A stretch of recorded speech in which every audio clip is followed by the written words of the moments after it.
Delhi liquor కేసులో Delhi CM Arvind కేజ్రీవాల్కు భారీ ఊరట లభించింది. అయితే ఇప్పటిదాకా దాదాపు 5.5 నెలల పాటు ఢిల్లీ లిక్కర్ కేసుకు సంబంధించి ఆయన అరెస్ట్ చేసినటువంటి నేపథ్యంలో ఆయన 5.5 నెలల పాటు తిహార్ జైల్లో ఉన్నారు. అప్పటి నుంచి ఇప్పటిదాకా ఆయన బెయిల్ కోసం వివిధ ప్రయత్నాలు చేసినప్పటికీ కూడా ఎక్కడా కూడా ఆ ఫలితం సఫలీకృతం కాలేదు. అయితే ఈ నేపథ్యంలో ఈరోజు జరిగినటువంటి విచారణలో సుప్రీంకోర్టు ఢిల్లీ సీఎం అరవింద్ కేజ్రీవాల్కు బెయిల్ మంజూరు చేస్తూ పిటిషన్ ఇచ్చింది. దానికి సంబంధించి కూడా అరవింద్ కేజ్రీవాల్కు బెయిల్ ఇస్తున్నట్టు తెలిపింది. అయితే ఇప్పటికే ఈ కేసుకు సంబంధించి ఛార్జ్ షీట్ దాఖలు చేసినటువంటి నేపథ్యంలో ఏమేం జరిగింది, మనీ ట్రాన్స్ఫర్ ఎలా జరిగింది, ఆ లిక్కర్ కేసుకు సంబంధించి సూత్రధారులు ఎవరెవరైతే ఉన్నారు, దానికి సంబంధించి అయితే కీలకంగా ఉన్నటువంటి వ్యక్తులు ఏంటి అన్నింటినీ కూడా పరిగణలోకి తీసుకొని అన్నింటి మీద ఇన్వెస్టిగేషన్ చేసిన తర్వాత ఛార్జ్ షీట్ నమోదు చేసిన తర్వాత ఇంకా కేజ్రీవాల్తో సంబంధించి ఇంకా అవసరం లేదు, దానికి సంబంధించి మీరు విచారణ చేయండి అంటూ కూడా సుప్రీంకోర్టు తెలిపినటువంటి నేపథ్యంలో దానికి సంబంధించి కేజ్రీవాల్కు ఇప్పటికే బెయిల్ మంజూరు చేసినటువంటి ప్రక్రియను కూడా మనం చూస్తున్నాం. సుప్రీంకోర్టు ఈరోజు ఇచ్చినటువంటి తీర్పులో మాత్రము అరవింద్ కేజ్రీవాల్కు బెయిల్ ఇస్తూ తీర్పునిచ్చింది. అయితే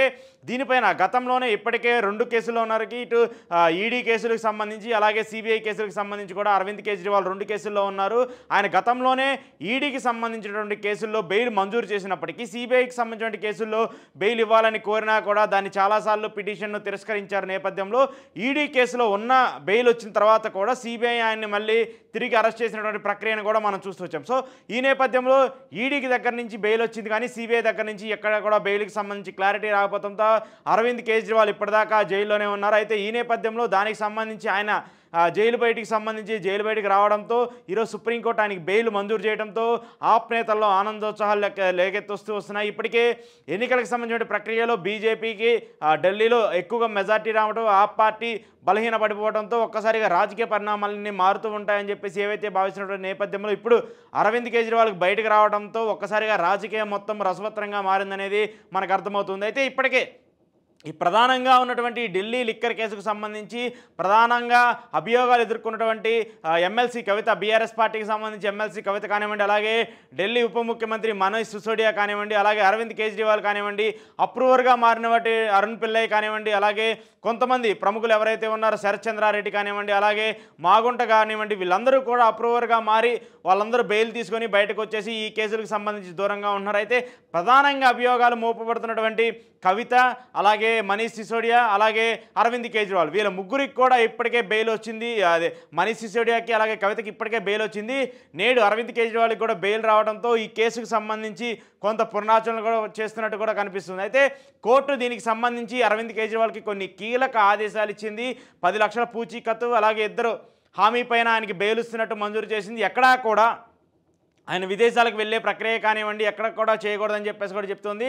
ఆయన పాస్పోర్ట్ను కూడా సీజ్ చేయాలని చెప్పేసి చెప్తూ వస్తుంది. అయితే కానీ ఈ కేసుకు సంబంధించి కూడా ఎక్కడా కూడా బయట మాట్లాడడానికి లేదని చెప్పేసి కూడా కోర్టు ఆదేశాలు, షరతులు విధిస్తూ వచ్చింది. అయితే ఈ కేసుకు సంబంధించి మాట్లాడినా, ఈ కేసుకు సంబంధించి అంశాలను రాజకీయాలకు సంబంధించి వాడుకున్నా కూడా దాన్ని చట్ట వ్యతిరేకంగా చూస్తామని చెప్పేసి కూడా చెప్తూ వచ్చింది కోర్టు. దీనికి సంబంధించి ఈ కేసుకు సంబంధించి ఎటువంటి అంశాన్ని కూడా ప్రజల్లో కానివ్వండి, జనాల్లో కానివ్వండి రాజకీయ పరంగా చేయొద్దంటూ కూడా కోర్టు ఆదేశించింది. అయితే ఇప్పటికే ఈ కేసుకు సంబంధించి ఒక్కొక్కరుగా బెయిల్ వస్తూ ఉన్నటువంటి తరుణంలో ఈ కేసుకు సంబంధించి కొంత బయటపడే అవకాశం ఉన్నట్టు కూడా అర్థమవుతుంది.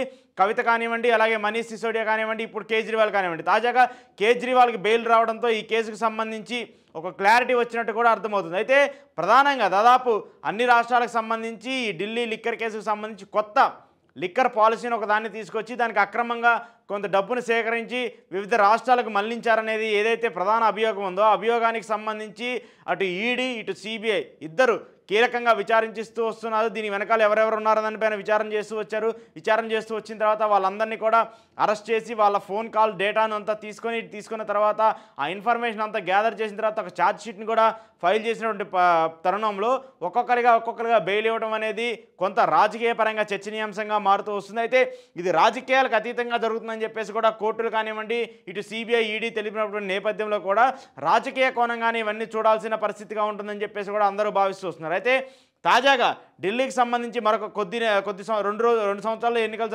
జరగాల్సినటువంటి నేపథ్యంలో, అసెంబ్లీ ఎన్నికలు జరగాల్సినటువంటి నేపథ్యంలో అక్కడ ప్రక్రియకు సంబంధించి ఎలా ఉంటుందనేది కూడా తెలియాల్సి ఉంది. ఎందుకంటే అక్కడ బీజేపీ మొన్న పార్లమెంట్ ఎన్నికల్లో బలం పుంజుకోవడం, ఎక్కువ స్థానాల్లో గెలవటము, ఆప్ పార్టీ అధికారంలో ఉన్నటువంటి ఆప్ పార్టీ బలహీనపడటం వల్ల కొంత రాజకీయ ప్రక్రియ చేంజ్ అయిందనేది కూడా చెప్తూ వస్తున్నారు. అయితే ఈ నేపథ్యంలో ఇప్పుడు అరవింద్ కేజ్రీవాల్కి బెయిల్ రావడం, ఇప్పుడు ఆయన బయటకు వచ్చేసి రాజకీయ పరంగా పార్టీని తిరిగి అలానే క్యాడర్ని అంతా యాక్టివ్ చేసేదానికి కూడా చూస్తామంటూ కూడా చెప్తూ వస్తున్నారు. సో ఏది ఏమైనప్పటికీ ఈ కేసుకు సంబంధించి కీలక మలుపు అయితే బయటకు వచ్చేసింది. మొన్నటిదాకా అరవింద్ కేజ్రీవాల్ని ఈ బెయిల్ వస్తుందా రాదు అని ఏదైతే దాగుడు మూతలు జరిగిందో దానన్నిటికీ కూడా ఈరోజు సుప్రీంకోర్టు తెరపడే విధంగా ఒక తీర్పునైతే ఇచ్చింది.